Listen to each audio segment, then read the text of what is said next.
Ito naman mga ka-RSP, usapang pagkain naman tayo dahil another international cuisine at isang local favorite dish naman ang ating susubukan sa ating Sarap Pinoy. Curious ba kayo kung ano ang mga ito? Panoorin po natin dito. Ang bawat kultura ay may kanya-kanyang natatanging putahe na sumasalamin sa kanilang kasaysayan, tradisyon at panlasa. At sa Pilipinas, isa sa mga paboritong pagkain ay ang chicken pastil. Isang malinamnam na putaheng nagmula sa Mindanao. Samantala, sa bansang Indonesia at Malaysia naman, ay sikat ang mie goreng. Isang uri ng stir-fried noodles na may makulay na lasa. Magkaiba man ang pinagmula ng dalawang putahe na ito, pareho naman silang nagbibigay ng kasiyahan at sustansya sa bawat hapagkainan. At para turuan tayo kung paano magluto nito, ay makakasama natin si Arnaldo Lopez dito lang sa Sarap Pinoy. Simulan na po natin yung pagluluto ng mie goreng. Sa mainit na pan ay una na niyang nilagay ang kanilang mixture ng oil, egg at garlic.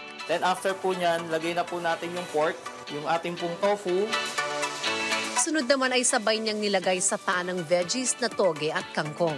So saute lang po natin siya, pero wag po natin siyang masyadong lulutuin para po yung gulay natin medyo crunchy pa po siya. Then off po natin yung fire, saka po natin lagay yung ating yellow bean noodles po. Next naman na nilagay ni Buboy ang kanilang homemade special sauce, ketchup, kamatis at ang kanilang chili garlic oil. Matapos ilagay lahat ng kanilang flavorings, ay bubuksan lang ulit ang kalan at isosote lang ito para ma-mix maigi ang lahat ng ingredients sa ating mie goreng. Ready na po i-plating ang ating mie goreng. Sunod naman niyang lulutuin ang kanilang special chicken pastil na perfect rin i-partner sa kanilang mie goreng. Lalagay po natin ng 250 grams po ng oil. Then after po nyan, 150 grams po na shredded na chicken breast. So isote lang po natin siya.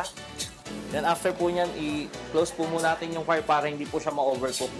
At for added flavors ay nilagyan rin ito ng kanilang special spices, dahon ng laurel at syempre binuksan ulit ang kalan para maluto ito ng maigi.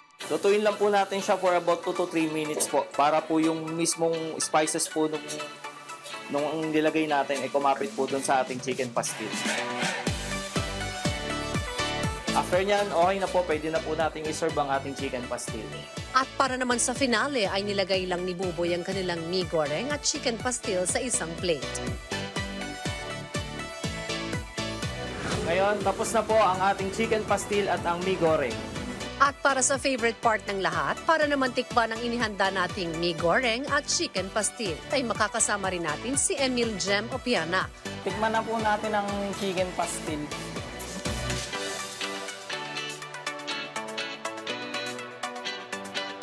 Masarap po siya, sakto lang naman po yung pagkaanghang niya. Next naman po natin tikman ng ating mie goreng.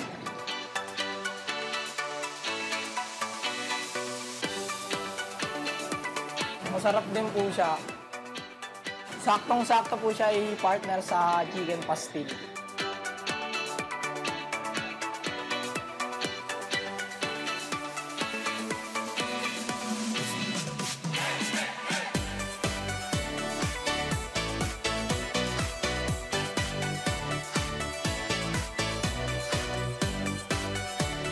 At yan ang nakabubusog pero budget-friendly dish na chicken pastil at mie goreng.